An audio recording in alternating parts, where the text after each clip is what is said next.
Yes,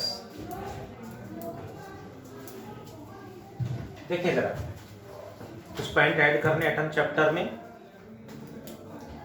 what are that? Numericals में कई बार ये वर्ड यूज कर लेते हैं रिलेटेड टू चैप्टर एटम्स। ठीक है हार्दिक, हमने बात की what do you mean bye excitation. Excitation is the process of jumping of electron from inner to outer orbit. Inner to outer orbit jump करने का जो प्रोसेस है that is known as excitation. What is excitation Rohan? Jumping of electron from inner to outer. Inner to outer. What do you mean by excitation? Excitation energy. Excitation energy क्या होगी? Energy required to jump an electron from inner to outer orbit. बहुत बढ़िया। Energy needed or required to do what? To Jump from inner to jump electron from inner to outer orbit. inner to outer orbit. How much it is? That excitation energy कितनी होगी? Equals to energy of outer orbit minus energy of inner orbit. हमेशा ध्यान दें outer minus inner करना है। What is energy of outer orbit? Minus 13.6 by N2 का square. We are talking about hydrogen. कोई दूसरा एटम हो तो उसका atomic number Z square multiply में आ जाएगा। Minus energy of inner orbit 13.6 by N1 का एक और माइनस भी तो आएगा। फाइनल आंसर इज मैन कितना? N1 square minus 13.6 कॉमन भी तो आएगा sir. 1 by N1 square minus 1 by N2 का स्क्वायर हो गया। What is this? Excitation energy for hydrogen atom. Next is Lavya ji. सो गए? No sir. जाग रहे हो? Yes sir. रिप्लाई तो नहीं आ रहे। What do you mean bye excitation? Excitation potential. Excitation potential क्या होगा? Potential required to it is the potential difference और voltage needed to do what? To jump electron कहां से कहां हर्ष? From inner orbit to outer orbit. From inner to outer orbit। बहुत बढ़िया। Inner to outer orbit. This is known as excitation potential यानी voltage. How much it is?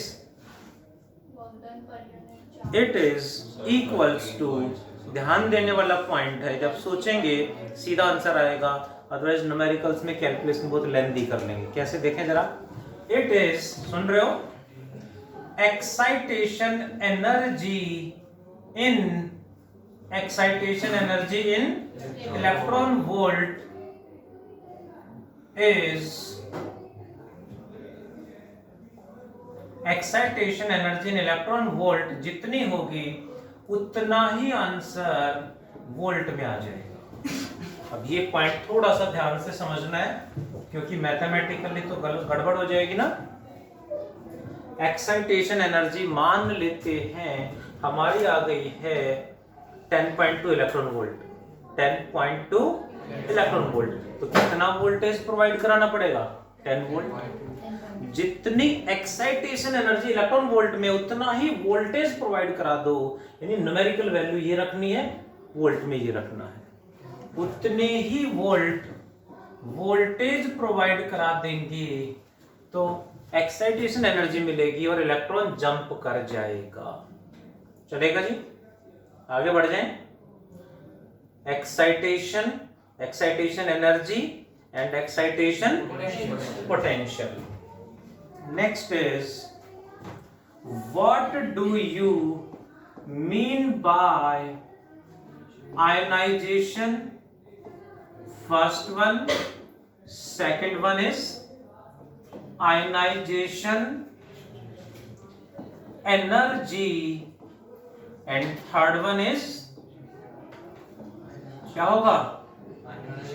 ionization potential। ionization potential।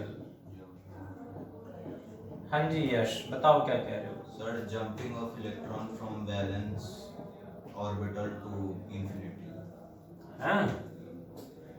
Jumping of an electron। Process of removing valence electron from the atom. हाँ, अभी गायत्री ने वही बोला, are ने वही बोला, removal of electron out of the atom.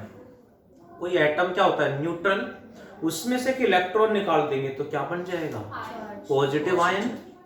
यानी कि इलेक्ट्रॉन निकाल दिया तो आयन बन गया, नहीं आयनाइजेशन हो गया, यानी इलेक्ट्रॉन को रिमूव करना। अब इलेक्ट्रॉन को रिमूव करना मतलब उसमें जो भी ऑर्बिट में इलेक्ट्रॉन है उसको वहां से इनफाइनाइट ऑर्बिट पे जंप कराना। Jumping of electron from a given orbit to infinity is what? Removal of electron हो गया। That is known as ionization. Process ऐसे ही रहेगा बिल्कुल। देखें जरा please, what is this?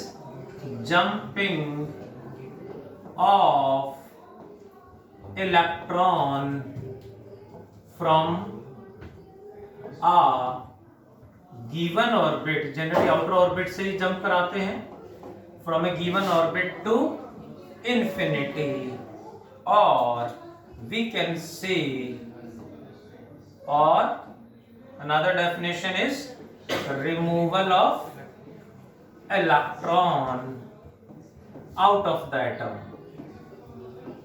Removal of electron out of atom is known as ionization. Hope you got? यानी जिस ऑर्बिट में इलेक्ट्रॉन वहां से जंप कराना। But ये हमेशा तो valence orbit से ही। हाँ, आउट जनरली आउटर ऑर्बिट में जहां इलेक्ट्रॉन आउटर इलेक्ट्रॉन है वही वैलेंस होता है। ठीक है। What is ionization energy? Energy ready to join the electron out of the atom. बहुत बढ़िया। Energy needed to jump electron, or we can say to remove electrons out of atom। यानी कहां लेके जाना है? गिवन ऑर्बिट से infinity पे लेके जाना है। कितनी एनर्जी की नीड होगी Aarav ji? Again the same formula, energy of outer minus, formula वही है, वैल्यू ध्यान से पुट कर दी, आंसर सही आ गया। आउटर ऑर्बिट की एनर्जी, आउटर ऑर्बिट कौन सी होगी? आयनाइजेशन में इंफिनिटी पे जाना है तो outer orbit will be infinite. Infinite put करेंगे यहां तो दिस बिकम्स जीरो हो जाएगा। That means energy of outer orbit वही -13.6 बाई इंफिनिटी का square minus -13.6 by given orbit inner orbit का स्क्वायर n का स्क्वायर, देन इट बिकम्स कितना? 13.6 divided by n square electron volt. What is ionization potential? Eklavya, Required to remove an electron out of the atom. Potential और voltage Required required to do to remove electron out of atom, यानी to jump an electron from a given orbit or outermost orbit to infinity. How much it is numerically? It is equal to ionization energy taken in electron volt. Answer will be in volt. For example, what is ionization energy of electron in first orbit of hydrogen atom? minus 13.6 या plus 13.6? उसकी अपनी energy है minus 13.6 electron volt. Minus का मतलब है वो connected attracted है। Ionization energy में कितनी एनर्जी हम दे दें, यानी plus 13.6 electron volt. Second orbit में डिवाइडेड बाय 4, थर्ड ऑर्बिट में डिवाइडेड बाय 9, फोर्थ ऑर्बिट में डिवाइडेड बाय 16, फिफ्थ ऑर्बिट में डिवाइडेड बाय 25। वैल्यू याद ही होंगी आपको। फर्स्ट ऑर्बिट की energy 13.6 ionization energy, second orbit में 3.4, थर्ड ऑर्बिट में 1.51, फोर्थ ऑर्बिट में 0.85, फिफ्थ ऑर्बिट में 0.54 इलेक्ट्रॉन वोल्ट। ये 5 ऑर्बिट्स की एनर्जी वैसे याद ही हो जाएंगी न्यूमेरिकल ईमानदारी से कर रहे हो तो। आपको लग रहा है कि क्लास में कुछ नहीं करा रहे हैं सर, तो इसका मतलब we are not present in the class तो लग रहा है हमें। तो फिर वही है कि कितना मर्जी कर लो, तो लास्ट में रट्टे ही मारने। फिर बाकी 2-4 बार सेम न्यूमेरिकल्स रिपीट मार लेंगे सेम टाइप के, तो सारे याद हो जाएंगे, बहुत आसान हो जाएगा। And I am focusing, I am going point two point कि ये एग्जाम में आना ही आना है। Next is what are the limitations बोले तो failures और drawbacks और disadvantages of Bohr's atomic model, Bohr's postulates। Bohr's atomic model के क्या हैं drawbacks? First one was it could explain the spectral series of hydrogen-like atoms only.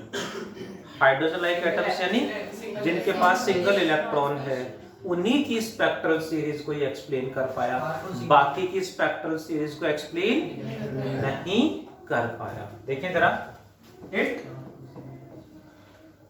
could explain spectral series of hydrogen like atoms only, hydrogen like atoms only, like बताओ जी, He positive, Li2 positive etc तो पक्का होगा।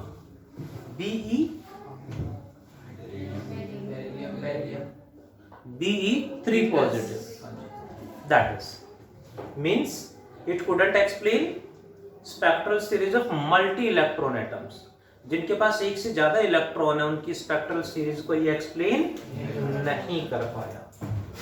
Next disadvantage is it couldn't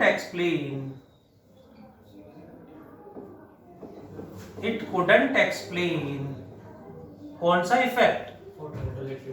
Stark effect. Sir Stark effect सुना है नाम? सुना है? हाँ, जीमैन इफेक्ट, स्टार्क इफेक्ट, वो वाला स्टार्क नहीं sir?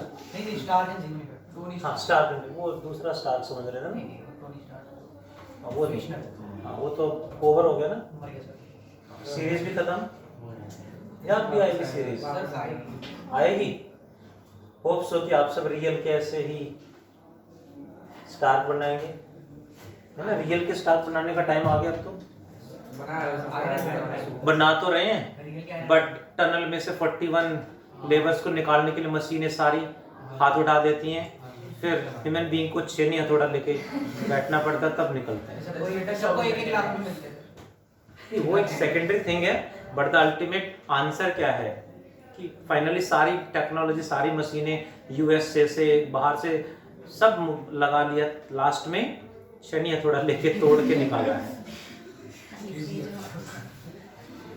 KGF what is the reality? तो टेक्नोलॉजी ऐसी बनना है जो फेल ना हो, हालांकि फेलियर की पॉसिबिलिटी बनी रहती है। तो Stark effect and it couldn't explain Zeeman effect. ये इलेक्ट्रिक एंड मैग्नेटिक फील्ड से रिलेटेड होते हैं, वो हमने पढ़ा नहीं है। हालांकि Stark effect and Zeeman effect मैंने तो नहीं पढ़ाए हैं, केमिस्ट्री सर ने भी नहीं पढ़ाए होंगे क्योंकि नीड नहीं, सिलेबस से डिलीटेड है, एक्स्ट्रा पढ़ नहीं रहे होंगे 11th में था सर, 11th में था सर जी। नेक्स्ट बताओ जी, थर्ड वन। हार्दिक सर सामने जाना प्लीज। नहीं, फोटो इलेक्ट्रिक इफेक्ट तो अलग हो गया, तो प्रोसेस ही अलग है। हाँ जी सर, हाँ देखिए जरा, it couldn't explain possibility of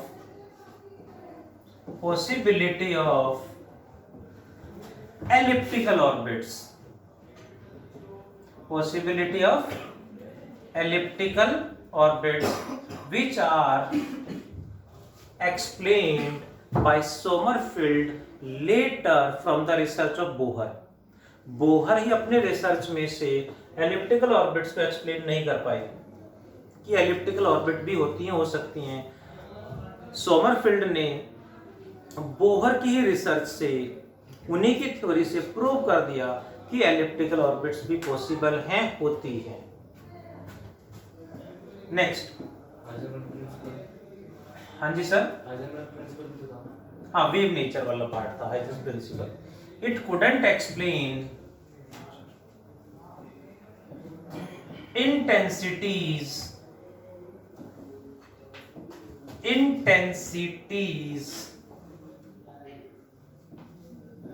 of spectral lines।